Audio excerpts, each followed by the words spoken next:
Good evening. I'm Pittsburgh City Councilman Daniel Lavelle, And I'm Councilman Reverend Ricky Burgess. and we welcome you back to another episode of Black Pittsburgh Matters. Black Pittsburgh Matters is a series of virtual town hall meetings affirming a citywide agenda that Black Pittsburgh does indeed matter.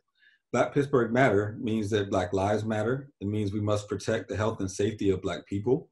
It means that Black communities matter. We must invest in them and rebuild Black communities. And it means that Black wealth matters. We must work on increasing Black employment and entrepreneurship.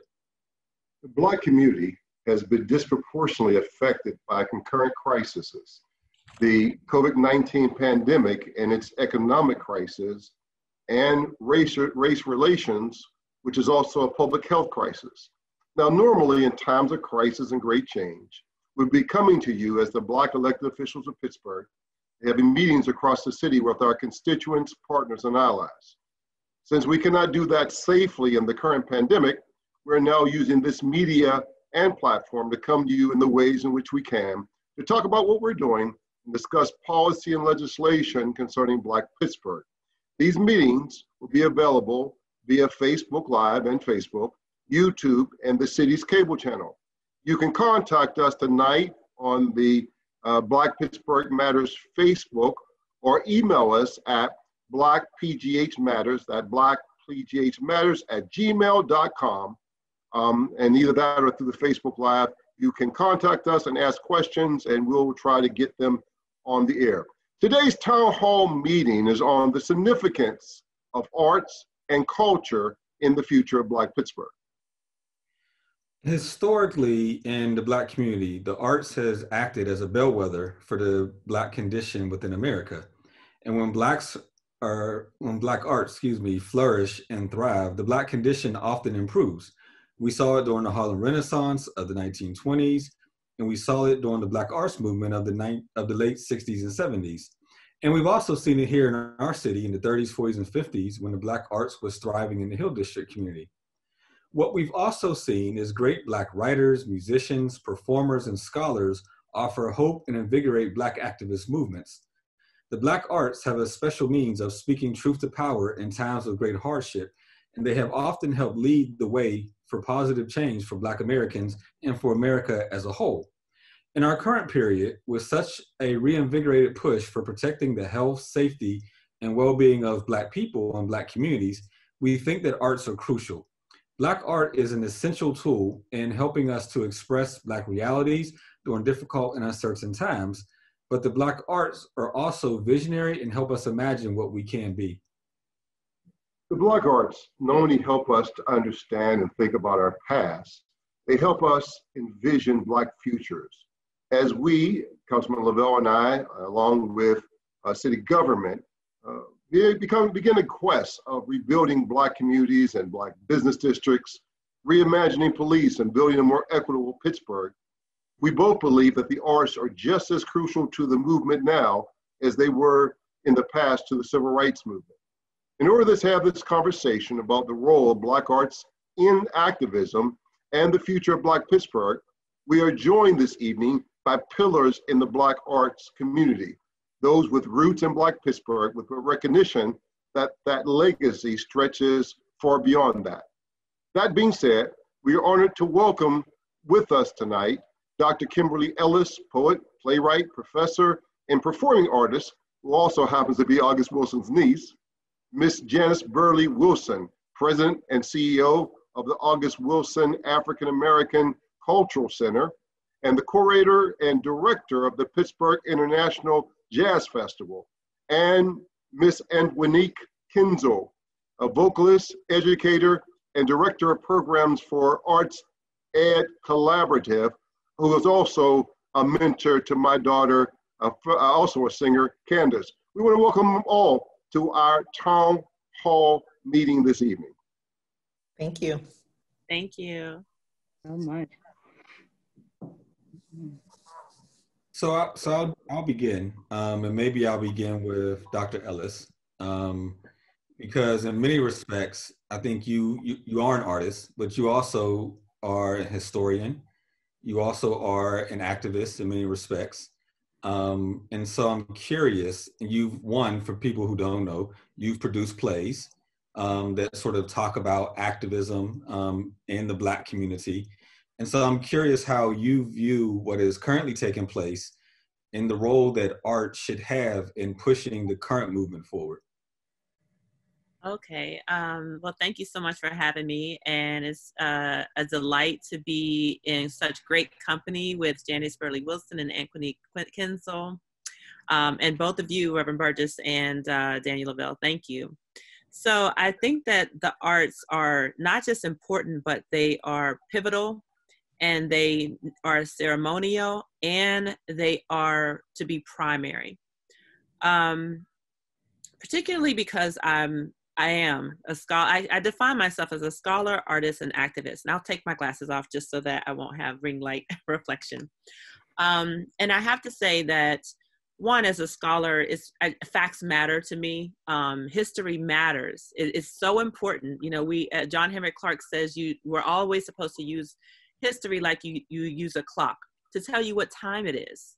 You know, and so how do you move if you don't know your past, if you don't know your history? And I don't mean a overly romanticized African past. I mean a founders of civilization and mitochondrial DNA African past that shall always inform our present. And I am also reflecting upon, especially a lot lately, Ntozake Shange, poet, playwright, Korea poem, producer.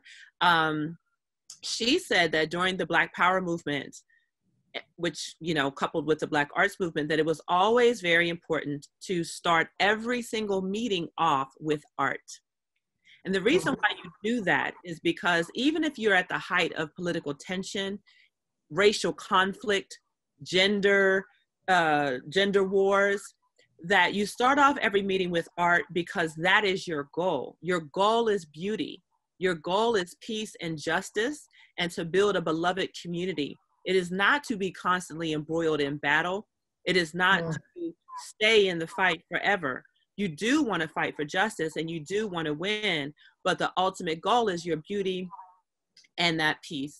And I think that that is helpful for all of us, especially today, to help inform how we approach our protests, how we approach community, how we treat ourselves, even in the midst of conflict. And so, to be honest with you, as a historian and as someone who grew up, certainly, I grew up under two major pillars. The first one was Betty Love Gibbs and her Love School of Dance that was right in the YMCA in downtown Pittsburgh. That was my introduction to the arts. I know that many people, well, outside of my mother, I should say, and actually there's three pillars. I'm being incorrect here. So Betty Love Gibbs was definitely easily one of the first. My mother took me down to the YMCA when I was 7 years old, and I started ballet, tap, and jazz. And I learned Catherine Dunham, Pearl Primus. We did choreography to Lionel Richie and DeBarge. So I had culturally competent programming from the moment I was a very young child. Even before I joined her dance classes, I was a parishioner going to church with my mother at St. Benedict the Moore Church, which is really important because I had wonderful elders like Linda Lewis and Veronica Morgan Lee, and they had us just reciting poetry from Langston Hughes, and we had to perform it. We had to perform, anything about the Virgin Mary and the birth and, how God, the creation and like they introduced us to art in a way that was just so beautiful and so wonderful, and we were immediately servicing community. And then most famous, and most people know that I am the niece of August Wilson. And it is important because I was introduced to August Wilson's works at a very young age, at 10 years old. And I think it's really important for people to truly understand that August Wilson he was in politics, and all of the Center Avenue poets, they were all embroiled and engaged in the Black Power movement. And so his art is heavily informed, if not totally informed. I mean, he even said himself that he was fired up in the kiln of the Black Power movement. The politics informed the art, and then the quest for the art and the reminder of the art then reflects back on the politics and what your goals are. So today we are in contentious times, not only in the city of Pittsburgh, but all across the United States. We're right in the middle of the Black Lives Matter movement. We are right in the middle of a contentious and pretty horrible election year. We're battling voter suppression, and yet Black Pittsburgh is still struggling, you know, with issues of poverty and gender relations and contentions, you know, around government and self-government. And so art needs to be patient with us, and it needs to define how we are going to engage with each other and how we engage with ourselves. So I want to start there. Yes. The August Wilson Center, Kimberly mentioned her uncle. The August Wilson Center is the most iconic art center for African Americans in Pittsburgh. I was part of that conversation about where to put it. We decided to put it downtown versus being in African American community. I really talk a little bit to us about how important the August Wilson Center is as a cultural institution and a symbol of Black pride in our city. Well, I would echo everything that Dr. Ellis mentioned about history and the importance of art. And what we're doing or attempting to do at the August Wilson African American Cultural Center is build upon the foundation that was set by people like you and other people that dared to dream of a performing arts center catered to and devoted to the arts of the African American experience. And that is our mission, to be a home for art and storytelling and exchange of ideas around the African American experience and the African diaspora. And to that end, we present artists that are creating through that lens, that are telling our stories. And I would say that in the last 6 months, our programming has really focused on addressing the health crisis coupled with the ongoing crisis for around racial inequality and social justice. And the artists that we're presenting are creating work to address those concerns, those the triumphs of that come from working within that lens. And I think that I personally believe that the work of the August Wilson African American Cultural Center is more important now, is important, but now more than ever, with the discussions, the difficult discussions that are happening around the city. I think it's a really important time. It's a moment for artists to kind of seize a lot of these opportunities. I think that the local funding community understands the importance of art, but specifically how Black artists can help to frame conversations around race and social justice. And we hope to be a home for those artists to present their work and to make that work, make that art accessible to the greater community.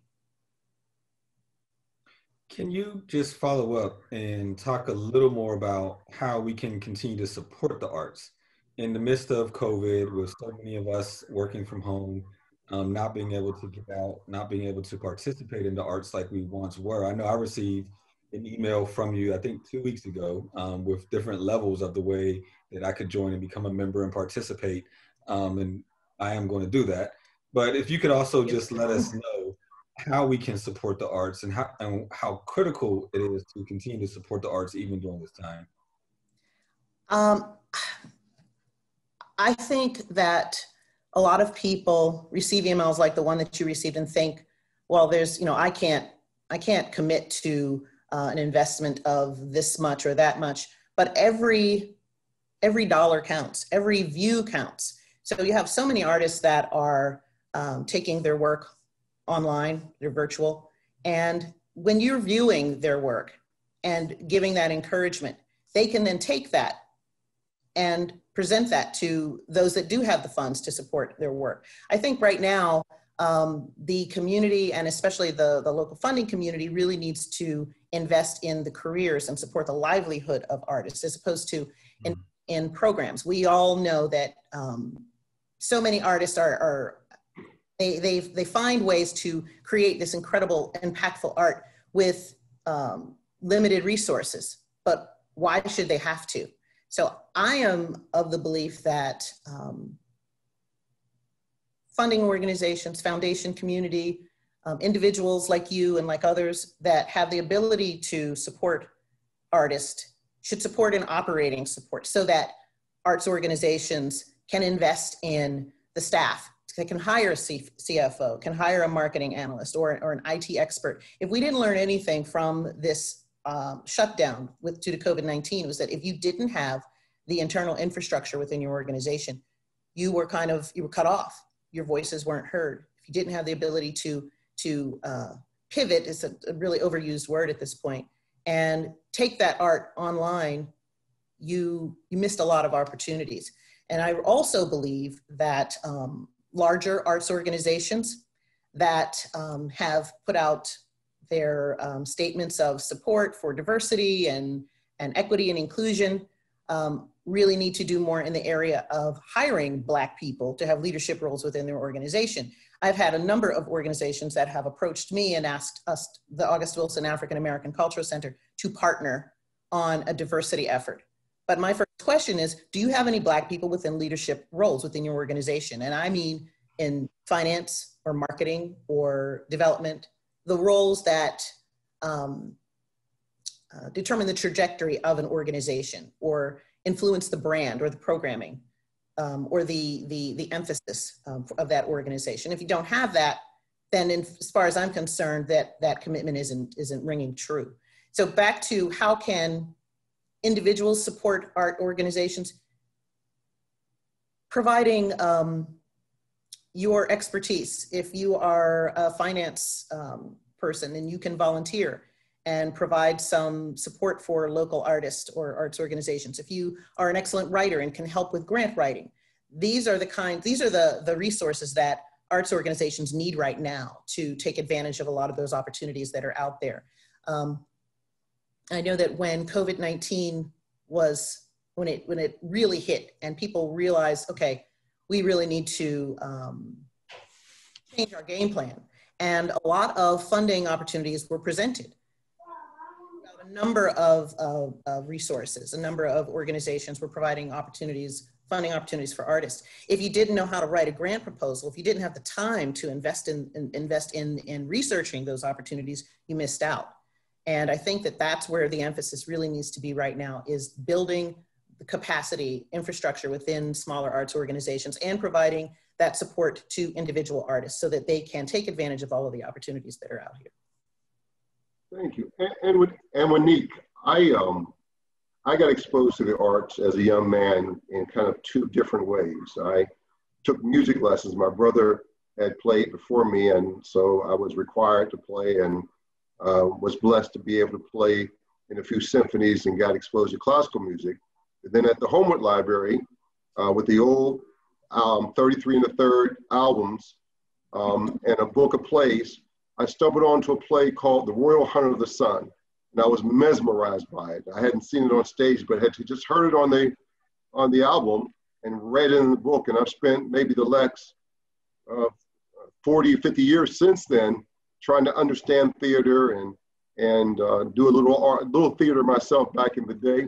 And so you've spent a lot of your time educating young people and encouraging young artists. How important do you think it is for Black kids to learn art and be exposed to the arts? Absolutely. I think it's vital. In my world, art education is essential. It's not an extracurricular experience. It's not this fun thing to keep your kids busy. It's really like an integral part of the learning experiences of young people, of all children, and even more so, I think, for Black kids. And, we're talking about, and I try to talk about it in a way that helps people understand, like we're talking about a holistic thing from birth, right, all the way up, and how an experience with art throughout your life can really, provide opportunities for you economically, financially in your life, your generational wealth for your family, right, and in our community. So we talk from young children, we're talking about, speech and oral skills to, fine and gross motor skills, and all of those things that help in the early childhood space. And I think especially, while we're in COVID and having this uprising and all the things that young people are experiencing, and in an era where, kids have so much access to information, more so than any other generation. And so they're inundated in some cases with just information all day. And so even the social, emotional, and just trauma-informed space for young people, arts are just essential and just absolutely vital to their learning experience and to their lives. So, and personally for me, that's been true. And so I speak from a place of, you know, art has been, you know, I was a child of the Afro-American Music Institute. My father's a musician. So art has kind of been holding my hand. You know, music has been holding my hand my whole life. And certainly I can attribute so much of what I've been able to do and the places I've been able to go and how I've been able to do my work to those educators and folks who have just really shared with me throughout my life and added to my education experience. And so I'm in a space where I just want to do that same thing for young folks on various different levels. Yeah. On that note, if you're able, are you able to talk a little bit about arts within our schools? My children are currently in the 2nd and 4th grade. They go to Dilworth, and I think they've actually had a decent exposure to the arts. They've been able to take trips downtown to see plays and to the symphonies and things of that nature. But overall, I have a concern that our children are actually not being exposed to the arts within the school system as much as they should. And thus we need so many other organizations to sort of supplement what's not happening in their schools. Can you talk a little bit about that? Yeah, sure.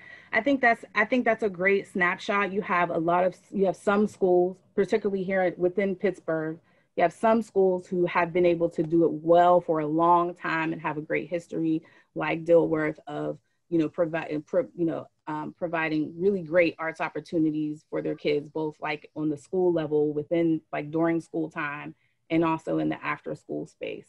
But then you have some schools where there's like almost absolutely no arts or music programs, or you might have a music teacher who is skipping from school to school, so they only see their students once a week or once every 2 weeks or once every 6-7 days. And when we think about what it really takes to connect with an art form, to study it, to have agency within it, to like really create, and for it to start to really affect your life, I think we need more than that. And for me as a musician, it goes back to, it's like, how many kids have access to private lesson instruction, have access to a musician who will sit with them in a private lesson, because for us as musicians, that's a big part of how we do what we do and learn how to do what we do. And it's certainly different from discipline to discipline. But that's one of the markers I always look for. Do kids have access to private lesson instruction, whether it be instrumental or vocal, or arts opportunities with an art teacher and so on. And so you do see lots of organizations, and we're blessed to have so many organizations and teaching artists and artists who are just talented and go in and do this supplemental work for schools when it's not equitable across. And so, I've always been a champion for teaching artistry. I was a teaching artist myself for many years. And I see that I've seen it work in my life and the lives of other young people in a way to create financial opportunities for them, also just to learn your craft in a different way, to share your work. And so I think it's important that we continue to lift up the teaching artistry space and lift up opportunities for artists to get in there and really influence what's happening in schools, because we also have to remember, especially here in Pennsylvania, that 90% of teachers are white folk, are white women, right? So even within just a regular school space, you're not really in contact more often than not with a teacher who identifies with your experience. And that's also true within the arts. Now with teaching artistry, you might be able to have access to, a Black teaching artist or a Black artist who's performing or what have you. But we know there's a lot of lack there. So I think teaching artistry is a way to really expose our kids to, artists who are coming from various identities, who reflect our students and what they're going through in their lives and their experiences. and are able to connect with teachers in a different way as well, to affect how teachers do their work. Because I think those relationships are important and they add a more holistic experience for the young person. So I think there's a balance that has to happen. I think it'd be wonderful if every school and every kid had access, right, to the deep, like the deeper learning of arts education, right? Deeper learning with a musician, deeper learning with an artist. But I think it's important to tap into those assets when you have really impeccable artists in your community who can come in and bring a perspective that, you know, a teacher who is just a certified teacher and may not be a practicing artist might not have that perspective. So there's certainly balance there. And we have to do more. There's more to be done. And I'll just say that our Black children just deserve the best. So what is the best, you know, that we can strive for our kids? Dr. Ellis, I want to start with you to have this kind of conversation. When Black arts have done well, I believe the Black condition in America has improved. I believe the arts have acted as a bellwether for the condition of Black people. Examples include the Harlem Renaissance in the 20s, Black arts movement in the late 60s, early 70s. So, and this is really starting with you, but I'd like to hear all of your thoughts about this. What do you, I believe, I'm curious, do you believe there's a link specifically between Black arts and their flourishing and Black people prospering? Oh, absolutely. Absolutely. You know, we are an African people. And so in African philosophy and ideology, and it doesn't even matter what the ethnicity is. So I'm fully aware Africa is a continent filled with at least 52 countries and another one pushing with, you know, 800 languages, ethnicities, great diversity, right? But in all of Africa, the role of the arts is always to be functional, not just abstract and removed from the human experience. So if you travel to Africa, especially one of my favorite countries, Ghana, you see very clearly that the door it's a door, but it is one of the most intricate, beautifully carved out doors you will have ever seen, or chairs or spoons or vases, or just even how the grass is cut or trees are shaped. I mean, it's really a beautiful thing. And so, yes, I mean, we are art. And quite frankly, the way that I want to give a shout out to Sister Shona Sharif, you know, rest in peace to her, and to Dr. Vanell Lilly for the work that she has done, rest in peace to her. When I started to explore African dance, what was so much fun is that all of our teachers, they always taught us like the exact culture from which the dance came. And then as dancers, when I was learning and teaching at the Artist Collective in Hartford, Connecticut, I was in grad school. They required all the dancers to become drummers. And so that's how I learned how to drum. And I understood it because they told us the drum is your heartbeat. You have to understand the drum because it's directly inside of you. It drives everything about you. And then if you're going to be a dancer, you have to be in tune with the drummers to truly understand their rhythms, the polyrhythms, their breaks. So there's absolutely no way that the arts is somehow, and Black arts is somehow separate from Black people. It is our literal heartbeat and our driving force. Ms. Wilson, you have some thoughts on it? You're muted. You have to. Sorry about that. I would, I guess, follow up with Dr. Ellis. I think that when Black people are given an opportunity to dream and create and have the freedom to do that and express themselves, express their frustrations, express their joys, their fears, it's all about healing. And so it's a healthier condition for people to have those opportunities. And I think that truly the arts give people an opportunity to do that. I'll give you an example, just a recent example. We have a writing workshop that we typically do in the summertime for middle school and high school students. And with the pandemic, going to an online platform, we decided to offer it virtually. And we had students from all over the country that registered for this program, and they had so much to say. And so much that we added 3 more workshops over the summer, and now we're doing it every month. And they're talking about their own accomplishments. They're talking about their fears. They're talking about social justice. They're talking about LGBTQ plus issues. They're given an opportunity and some structure within which to create. And as Anne Quinique said, our young people deserve the arts. It's healing, it's uplifting, and a release. And so I think when people have that opportunity to create and have that release, then they can focus on so many other things. And that's where that prosperous condition comes from, is the ability to, the freedom, the permission, and the resources to create. Really quickly, Ms. Wilson, for those who don't know, what is the writing program that you're speaking of, and how can people find out more about it? It's called we don't have a catchy name for it. It's a youth writers camp. Okay. Go to our website at aacc-awc.org. It's free. So, there are no barriers to participate.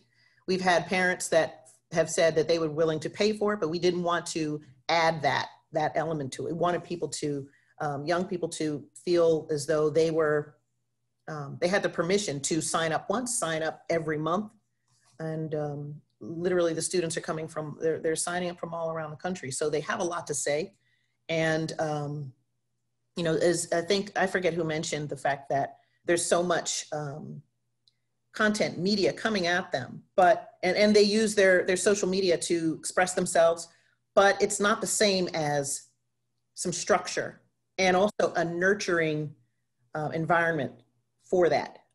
So it's very welcoming. It's very, I'm talking about the workshop, just the vibe around this workshop. And it's something that will continue, and we won't charge for it, because we really want to give people of all ages an opportunity to create and to have that release and have opportunities to express themselves. Okay, thank you. Kim, well, Dr. Ellis, I apologize. In your last statement, you said something I found very interesting, which is that art is to be functional. Yes. For those who are not aware, you do a podcast, I guess is what we'll call it, that Black Politics Matter.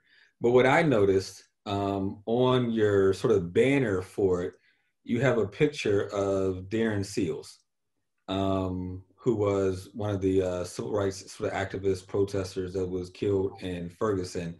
And I thought it was interesting that you're choosing to carry that image into the political realm.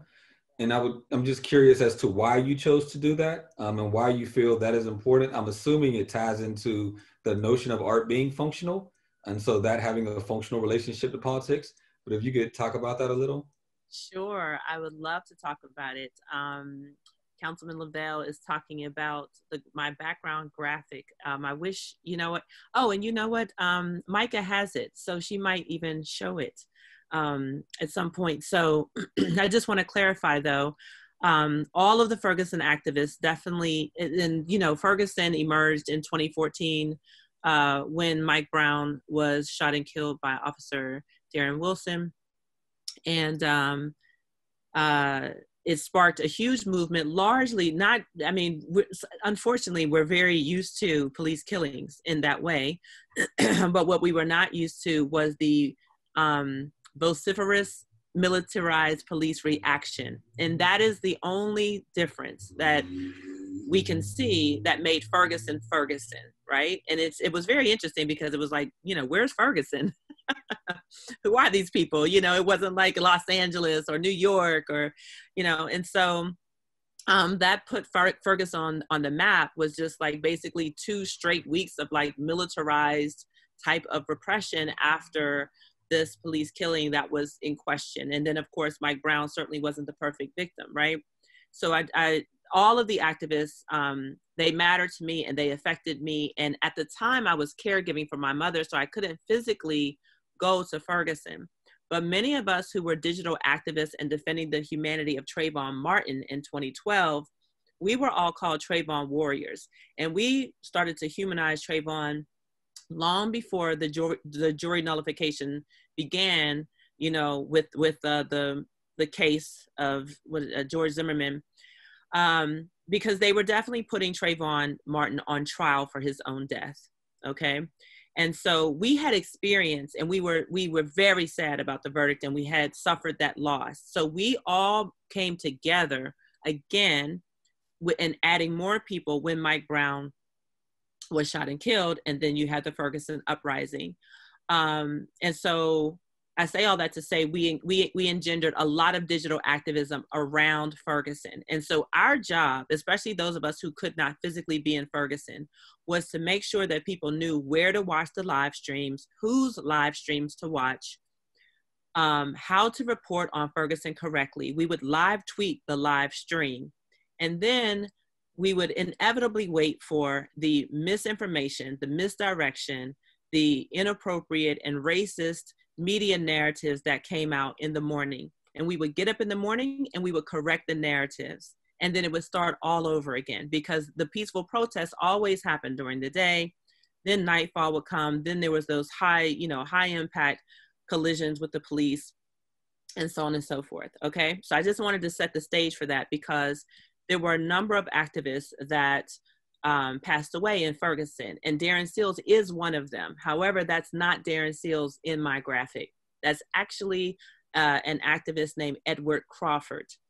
Okay. And that picture, that graphic is a artistic version of the Pulitzer Prize winning photo taken by a photographer working for the St. Louis American, and that became the image of Ferguson, okay?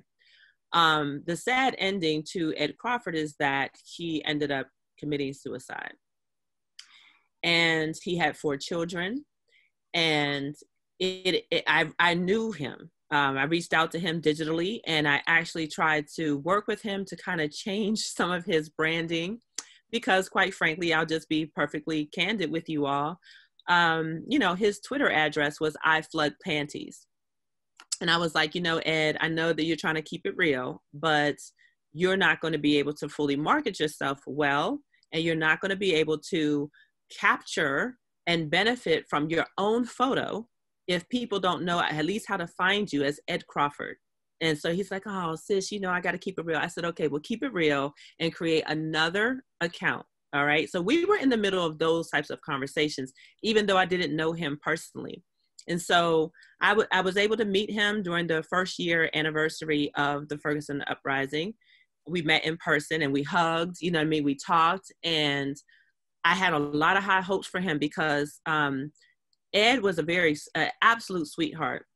And when you see the picture of the graphics, first of all, he has long, beautiful locks. I mean, just beautiful. And what he was doing, and he actually had on a real American flag t-shirt. So there's not really much that graphic designer changed at all. He just made it artistic. And so Ed, he said that the police, you know, because here's the other thing, is that there were families out there. It wasn't just, you know, young people, and it was still really majority Black in Ferguson. And so when the police threw a tear gas canister into the crowd, there were still children there.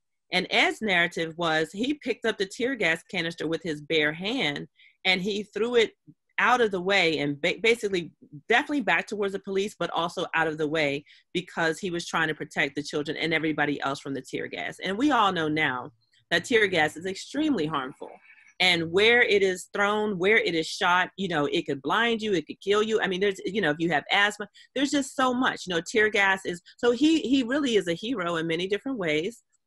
And the other thing that makes this so super Black, which we laughed about, is that Ed had a bag of chips in his hand as he threw that tear gas canister back, and he never dropped the chips. So when you look at the graphic, I just want you all to know that in the other hand was his bag of chips. And that is so Black and so funny.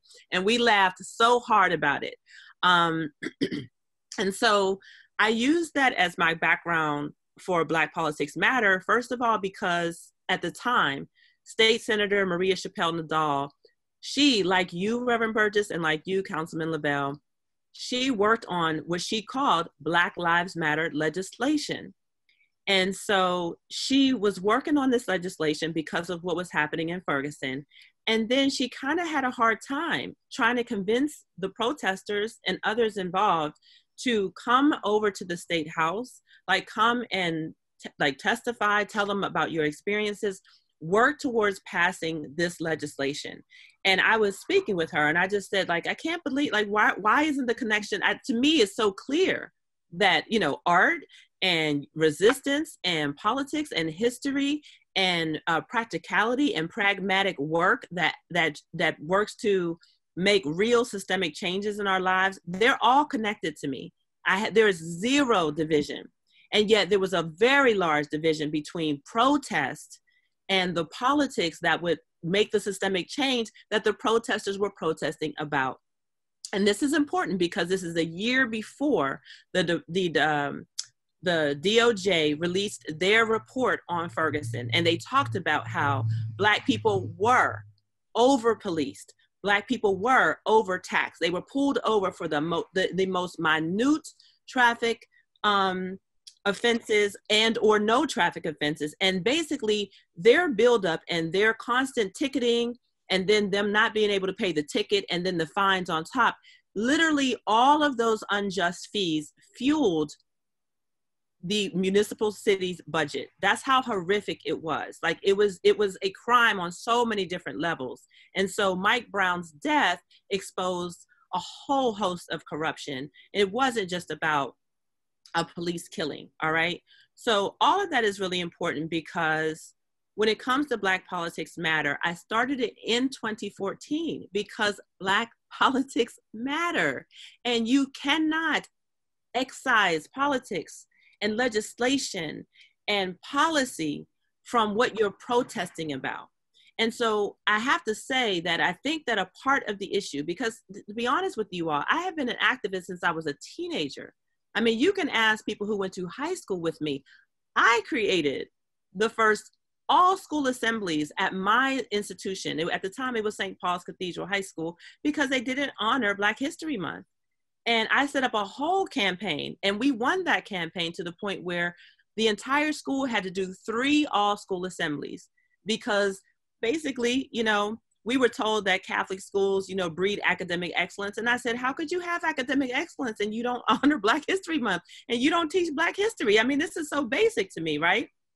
So being an activist and knowing that policy and systemic change is so important, and then also growing up on the works of August Wilson, and I'm dancing and performing with Betty Love Gibbs, and I'm performing and reciting poetry in St. Benedict the Moore Church. And then I have this fabulous, beautiful, wonderful mother who loved me unconditionally and was an artist in her own right in so many different ways. And I grew up in a home improvement project. So her art showed up in tar and you know, dirty jeans and her handkerchief and everything that she did in our house. It was absolutely amazing. So I just have to say, it's no surprise that I am an interdisciplinary scholar. My degree is in American Studies, and that is an interdisciplinary program. So I see no difference between literature, history, politics, art. And I sincerely believe that is the way that we can change the landscape of this city and definitely maintain our center, our African center, our Black center, our Black family center, our Black cultural traditions and values, and our Black protest traditions. So that's why I have the graphic. So, and I want to start off with, and Winnie, this Black arts, I think, speak truth to power. Especially in these turbulent times. It always has, right? From the spirituals, they were a reaction to the slave conditions. We saw that in various times in our history. And so I guess that's really my question. Is there a need for the arts in this time when we're really talking about racial reconciliation and you know, white supremacy, racism, inequity, can and how does the arts speak truth to power? How does arts become our voice? And Antoine, I want to start with you to hear your thoughts on that. Absolutely. I just want to thank Dr. Goddess for, just teaching us so much and, giving that greater context. And I think, one of the things when you asked the question earlier about, that connection, and I thought about, the spirituals, I thought about our connection in churches and in worship spaces, and how the music and art really is functional in that way. And I think, when we talk about, I just had the really wonderful privilege of being in space with Sister Aisha Thomas, and she was talking about like what in a European sort of centered space looks like versus what an African centered space looks like. And I think if we're going to really move past and move away from these white supremacist ways that we live and have been forced to live and deal, I think we have to recalibrate that value, you know what I mean, and get back to sort of like what moves us in the world, right? What moves us to create, what moves us to make the art, what moves us to change our communities. And I think for me, it's certainly like I always go back to, Nina Simone when she said it's the artist's responsibility to reflect the times. And so how does that manifest for us, as artists, when we are really moving away from a space that tells us, that has constantly told us that we're less than, that we're not good enough, that we don't, that this and that, right? That our work isn't of value. When in fact, our work is of the greatest value. Our work has really created wealth for white folks, right, in the country, and for ourselves and our own communities. And so, remembering that we are this expression, this way of expressing ourselves is indigenous to us, it's ours, we own it, and that we have power within how we express ourselves. And that power transcends. So, when you're talking about, just that image and the whole backstory behind that image, Dr. Goddess, and when we talk about, music and how it transcends, and even August Wilson, and, the blues, right, that influenced her. All of these things are threaded, through our experience. And there's so much power in what we can do in the lives of young people, in our own lives, in our communities, when we really tap into and own that power, and start and do that work as the artist. And I think it's important. I always think about, art creative workers, and that our skills are transferable. So in any space, in every space, I think it's important to have a creative worker and a creative thinker and an artist in the space, because there's just a different way of thinking. There's a different mindset and different mind frame, I think, that artists bring to the space that open us up. So no matter, even if it is the finance conversation, even if it's the communications conversation or marketing conversation, art is just woven in and integral to all of that. And when we start to separate ourselves from artists and what creative thinking sort of does in a space, then we're back into this way of working in like white folks do, right? Back into working within this white supremacist space that does not honor that legacy within us, that does not honor that power. And so, I think it's vital to be thinking creatively about the solutions, to continue moving us forward in our communities. And I think art is vital to that, both whether it's, reflecting, right, politics, whether it's reflecting what we're seeing and showing us a mirror, because sometimes we don't see it. Sometimes we don't see it until it's right up on us like that. And showing us that reflection, whether it's, the artist recalibrating, our way of looking at something. And certainly as we're in this digital space, I think art is all up in it. So yeah, I'll stop there. But I think, I think it's so important. And it's one of the things that as Black folks, you know, sometimes we get into a space where it's like, oh, well, you know, we always get the creative roles, or we always get we're on the stage, but not behind the stage. We're on the, right, we're not in the leadership space. Like, we're not making the decisions. And all those things have to happen as well.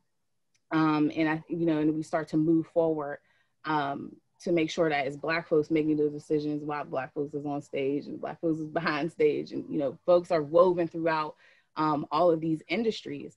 And I think, you know, that goes back to my point I was kind of making earlier about tapping into like the economic opportunity of Black arts and of Black artists sort of owning their art, owning their work, and really tapping into opportunities as a result of that. And when there's not that in the space, like, that's a job. You know, when we're not thinking about how an artist can contribute to something, that's a job for someone. So there's, you know, we're doing the work in the small ways, you know, to make big change as well. Thank you. So I want to bring Micah Campbell Smith on for all you all. She is our intern who helps us actually put this show on. So we want to thank her for that. But she's also monitoring the live questions that are coming in as people actually watch. So I want to afford her an opportunity to ask the live questions before we run out of time. Yes, we have a few live questions here tonight. The first was for Miss Burley Wilson. It was asking how individuals can donate, and perhaps across the board, to Black arts in Pittsburgh. Well, if you're talking about donating specifically to the August Wilson African American Cultural Center, you can go to our website, which is aacc-awc.org/support. But I feel very, very strongly about the community supporting the Black arts community. Black philanthropy is key.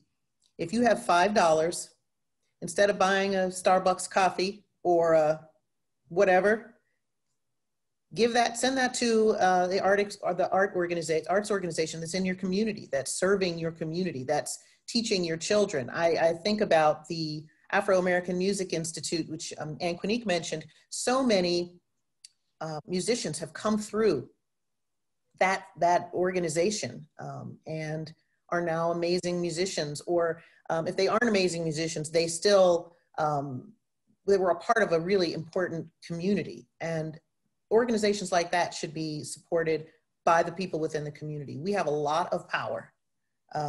We have power, as Ann Quinique mentioned, with our art and our words, but we also have financial power, and we need to support our own.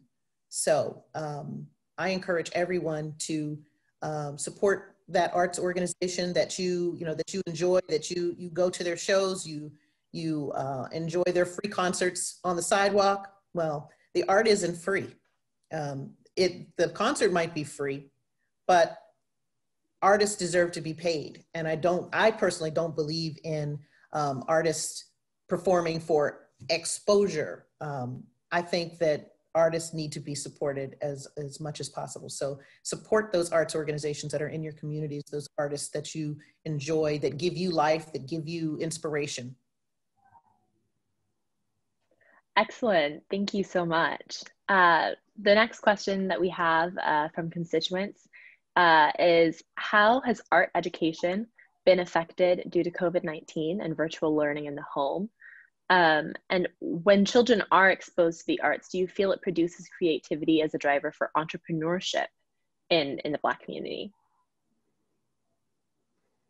I'll take that one. Absolutely, I absolutely do believe that. You know, I've seen that happen time and time again, and I think a lot of times, you know, I always say that models are important. And so for young people, being able to really visualize and see someone in your community, someone that you know or have access to, that is doing art, that is making it, that is selling it, that is performing and active and doing their work, how they see fit. And so often I think, you know, for us, especially in our Black community, when we think about artists, sometimes it's like, you know, Beyonce. Okay, so like, not everybody's Beyonce, right? Like, not Beyonce, and Beyonce is not the only version of a successful career and a successful artist. And so, you know, having those models really close to you, I think is so important. And that's why I say, you know, when it comes to, you know, arts education within schools, you know, who you have face-to-face time with. And that's why those teaching artists coming into your school or coming into your after school program is so vital. And I'll just say to the first question in terms of arts education during COVID, you know, this is like, it's a real pickle. So, so it's like, you know, there are students who are like, if they're at a school that has an amazing arts program or a music program, then COVID hits. Now you don't have access to your instruments. You may not have access to, you know, supplies and materials. And many students don't have access to computers or internet access. So there's certainly issues. There's certainly need across the city for, you know, supplies and for students to be able to access arts education. At our work at Arts Ed Collab, we've been really battling this summer and really stepped in head first to try to tackle this issue, both on the side of teaching artists who had lost work because organizations had to stop programs almost immediately.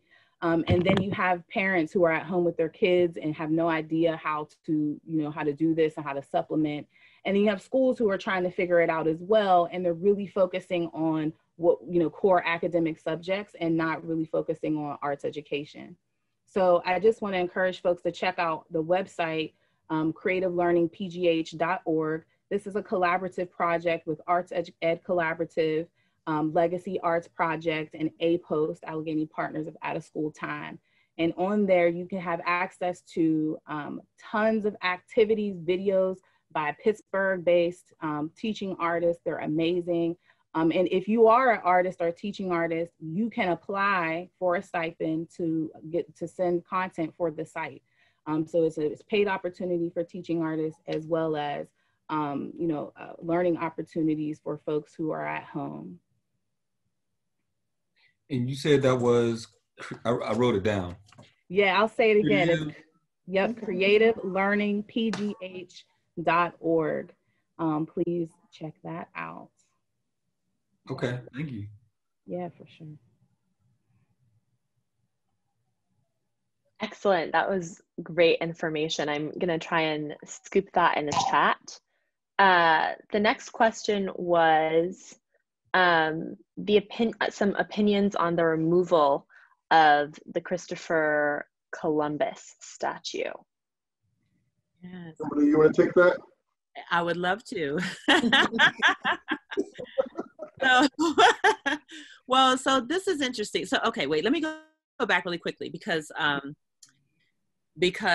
have to tell you all that when I was in college, I realized that because I had performed through my church and then I performed, you know, in grade school, like during our Black History Month programs.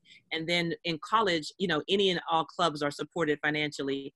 I did not really understand the concept of an arts entrepreneur. And I remember that I went to see Sonia Sanchez, whom I absolutely adore, right? And I knew she was of great value. I knew it. But I think that as a student, I was a little spoiled from the school, like paying for all of our speakers and artists to come. So I never had to personally give. She told the audience one day, she said, you know, I really need you all to support us as artists. Now, first of all, hearing her say support us, and it's Sonia Sanchez, that shifted my spirit, and I perked up and sat up and listened closer. And then she said something very similar to what Janice Burley Wilson just said. And she said, if you are willing to go and pay, you know, $5 to $10 for your Happy Meals, your, you know, fast food even, why would you not give an artist $10, you know, for their CD, for their book, for their chapbook, et cetera, and support them? And you're getting the type of nourishment that is so far beyond the fast food that you were willing to put the same amount towards. Mm-hmm. I tell you that I was shamed because, and I remember that she said that during one of her talks. So like she had performed and then it was like a Q&A. And I bought everything that she had. And I never again, it was literally Sonia Sanchez that set me straight as to why I should even contribute $5, $10 to an artist. And like, if I have it, which I don't always have it, but to be willing to pay.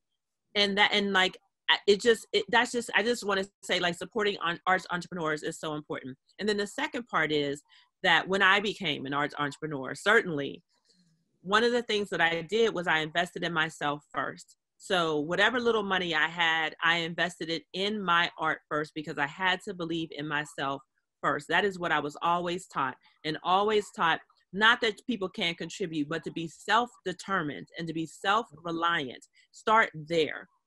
And then your energy will definitely bring people. And I have to say, because I'm here, you know, Janice Burley Wilson and Demetria Bacella, they were my first investors in Dr. Goddess One Woman Show. When I debuted here in Pittsburgh, they are the ones that authorized the grant. I believe it was $10,000. And when I tell you, I used it to the wisest extent. I absolutely did. And I was so grateful. And I was really grateful that these Black women would support me as a young Black woman and a young Black scholar who had not actually, I hadn't produced a play yet, you know, and they invested in me. So I am, to this day, I'm extremely grateful. So thank you so much, Janice and Demetria. Well, thank you. Thank you. I mean, you know, again, it's, you pay for what you care for, you know. Yes. And that's the key. That's the key there, is investing in yourself, as you said, and investing in your own community, whether it's $5, whether it's $10, whether it's your time. Yes. As I mentioned mentioned earlier, you know, if you are a marketing person and you have the ability to help a young artist figure out how to reach more people, then, you know, offer that. I just think that as Anquinique mentioned earlier, you know, as Black people, we're a gentle people. You know, we care, we genuinely and naturally love one another and care for one another. And it isn't really a stretch for us to reach out and help one another. And I just think that that's what we really need to be focusing on at this moment in time. Yes. So let me segue really quickly to like the arts entrepreneur, Christopher Columbus. Yeah, sorry. It's okay. So I started my own company called A Trip Off the Old Block. And the whole idea was to make people take trips literally off the old block, because I found out that Pittsburghers don't really travel that much, even across different neighborhoods. And I was like, you've got to be kidding me. Not only should we travel across neighborhoods, we should travel outside of the city of Pittsburgh. We should travel outside of the United States. And so one of the things that I started to do was to support arts entrepreneurs by taking them outside of the United States and giving them their first international performances. Jaquia May is the beneficiary of my initial foray into taking arts entrepreneurs. And when I tell you, the way, watching her be so wonderfully received in Switzerland and Ghana, watching her become, I told her, I said, from now on, you are the international performing artist, Jaquia May, from the USA, all right?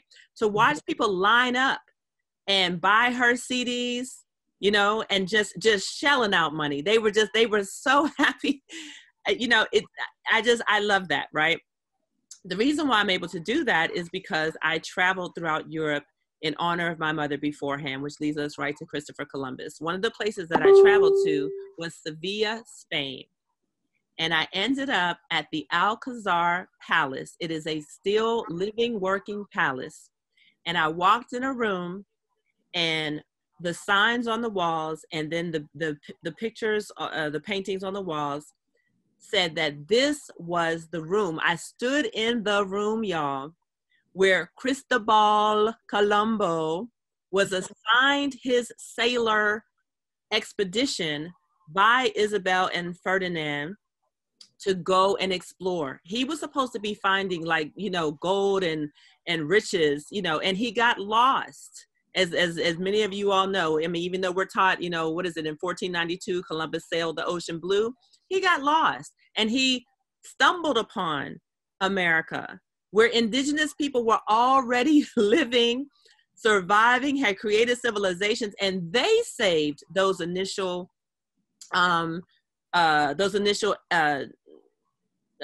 travelers to the Americas. Okay, so should Christopher Columbus's statue be removed? if the statue is still in tribute to, and if the letters and the writing at the bottom says that he discovered America and that he's responsible for America, then something has to change. Either you're gonna have to change the lettering, and you're gonna have to change that super victorious pose. He's probably, you know, posted up on some horse, right? You know, high up. Probably. You can put Cristobal in a museum, and we can honor his expedition.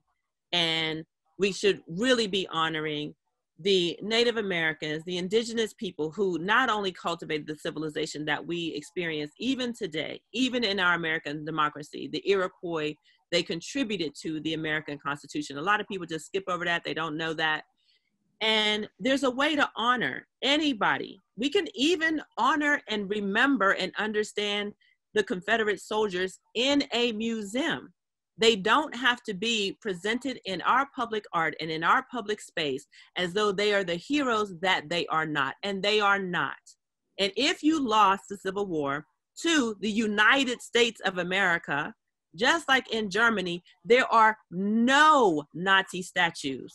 There are no public art tributes to the Nazis because they lost and they were on the wrong side of history. And that is how America must treat these statues. Should they be preserved? Sure.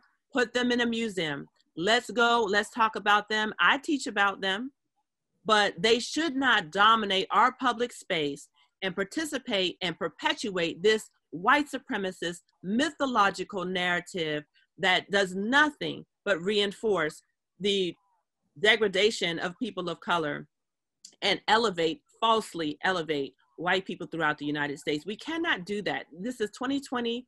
We can't tolerate it anymore. And as you all know, Donald Trump is decided that he wants to push forward the 1776 commission, right? And he wants to perpetuate that false narrative because he's upset that the New York Times launched their 1619 project. That really is the founding of America. And here's the other thing, last point. The founding fathers, particularly Thomas Jefferson, right? He literally wrote in the notes on the state of Virginia that they knew that what they were doing was wrong by having slavery at the start of a country that was supposed to be free for everybody. They knew they were wrong, and that's why he wrote, if God is a just God, I fear that type of judgment if we don't end slavery. This is not natural. It really is not okay. I'm just paraphrasing him right now.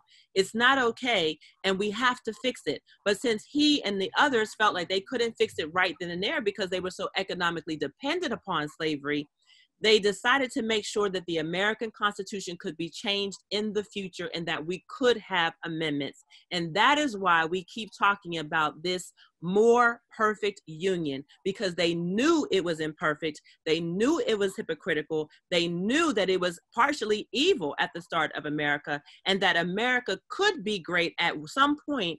And for us, for the entire country, it begins in 1865 with the full Emancipation Proclamation. So should Christopher Columbus's statue be taken down? Yes, put it in a museum. Let's teach some real history. I would prefer for, let's put some Native American up there and let's honor our true American history and make this the more perfect union it was always intended to be. Wow. So with that, I'm not sure I have a better response to that question. So I will probably let that lie there. We've also gone over our hour. And so unless our guests have one last remark, we will wrap up. Seeing none. I think everybody should say something. Janice and Quinique. Sure. I thank you for the opportunity for this forum, for an opportunity to talk about the importance of art and specifically the art of Black artists and the impact that our contributions. I don't consider myself to be an artist, but yes. Well, I feel very fortunate, very blessed to be in a position to to amplify the voices of Black artists. And I also feel very privileged to be in this room with Dr. Ellis, and Quinique Quinzel, brilliant women who have said so much today. And I hope that the audience walks away with the appreciation for what these two women bring and so many artists in our community. I'll just say a couple of things. Thank you so much for having me today. This has been a great conversation and an honor to be, in your presence as well, Janice and Dr. Ellis. I just like calling you Dr. Goddess. Councilman Lavelle, Reverend Burgess, thank you so much. And I just wanted to say, because one of the things I think we didn't totally get to was there's so many things happening. Black artists are moving, shaking, making things happen here right now, today, 2020, but even in the midst of COVID-19 and the uprising. I just wanted to shout out to, because a couple of things that have happened this summer, I think that have just really been transformative for our arts community. Things like the Hotline Ring collaborative, fundraiser that benefited, arts organizations led by Black folks, queer folks, and women.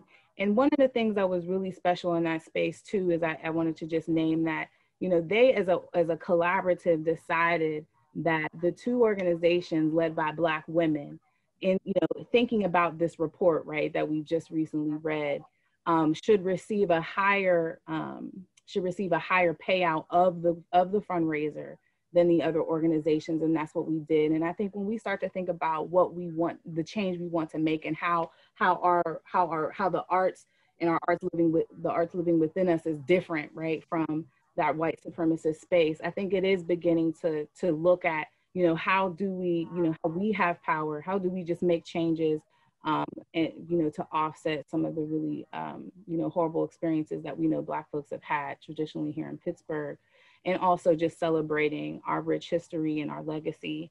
And I just also want to shout out to Bloom Concepts, not just because that's my spot, but also because, again, like an organization that has been able to pivot and really support artists in real ways through residencies, through public art projects, right? So when we talk about Christopher Columbus and the statue coming down, I think it opens a door to talk about what public art opportunities are there really available for us in the city, and how Black artists can lead that movement, lead those spaces and conversations.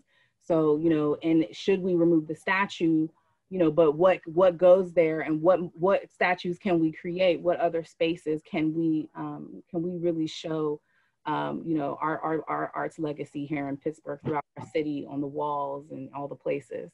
So thank you again so much for having me tonight. This has been wonderful. It's beautiful to just see faces and be in space with folks. Thank you so much.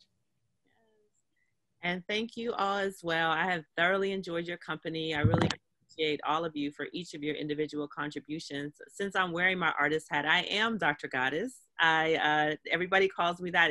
I have no problem with it. And it's a lot of fun actually being Dr. Goddess, because being Dr. Kimberly Ellis in the academy can be a little boring. Like Dr. Goddess is like a full life. She's so exciting. I'm like, okay, well, let's do it. So you can find me, and please do support my work. I still need support, you all, just because I'm related to August Wilson. I mean, he's passed away. It is what it is. I'll get in trouble also if I don't mention that my brother is the executive director of the August Wilson House.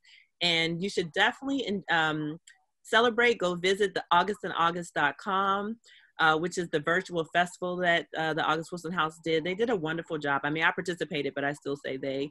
And I also love the virtual festival by the August Wilson African American Cultural Center. That was also awesome. So just enjoy. So you can find me at Dr. Goddess everywhere on the internet. I'm Dr. Goddess, and I definitely live on Twitter. Please do support my still in progress documentary, because I don't have enough money to finish it, You're Beautiful to Me, which is about the journey of my mother's dementia. And that's at yourebeautifultome.com. Please do support my latest play that has not been produced yet, but we did have a reading in Memphis, in Atlanta, in Ghana, and in Pittsburgh. It's called Afro Roma, A Love Story. And so we are across the internet as well. I think you can go to afroroma.com for that. And then I did have to launch, because Dr. Goddess is so popular, I had to launch my own site, my other own site, to talk about my other professional work, which is at drkimberlyellis.com. Now that's still under construction, but we do have a page up. All right, so that's how you can support me. I would greatly appreciate it. And definitely come to blackpoliticsmatter.com. We have to participate in this election. Let's use the arts to inspire us.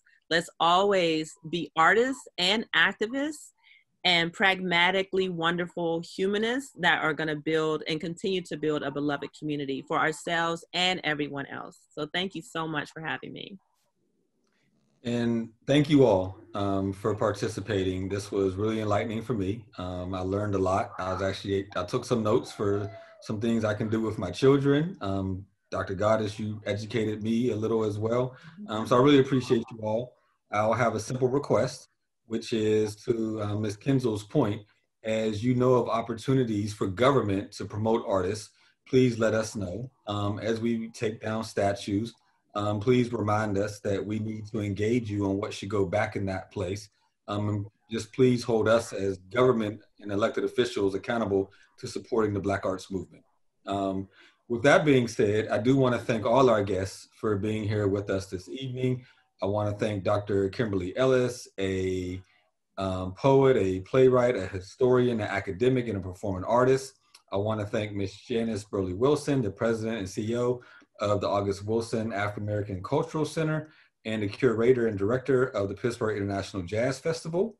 And I want to thank Ms. Anquanique Kinzel, vocalist, educator, and director of programs for Artists Collab. And in order to have and really rebuild a strong Black community, we must have art centered in it.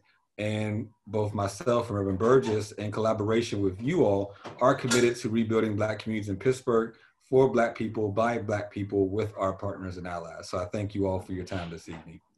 I want to also thank all of you who are watching and those of you who asked questions and in ways participated in this town hall meeting. Remember, you can watch this town hall meeting on Facebook, the city's YouTube channel, and the city's cable channel. A new town hall will occur every Wednesday. And I also want us to remember, by working together, united in purpose, we can transform our city, strengthen it for all of its residents, not just some of its residents. We can all come together and make us a better city. Pittsburgh can only be a city for all when it becomes a city where Black Pittsburgh matters. Good evening, stay safe, and be blessed.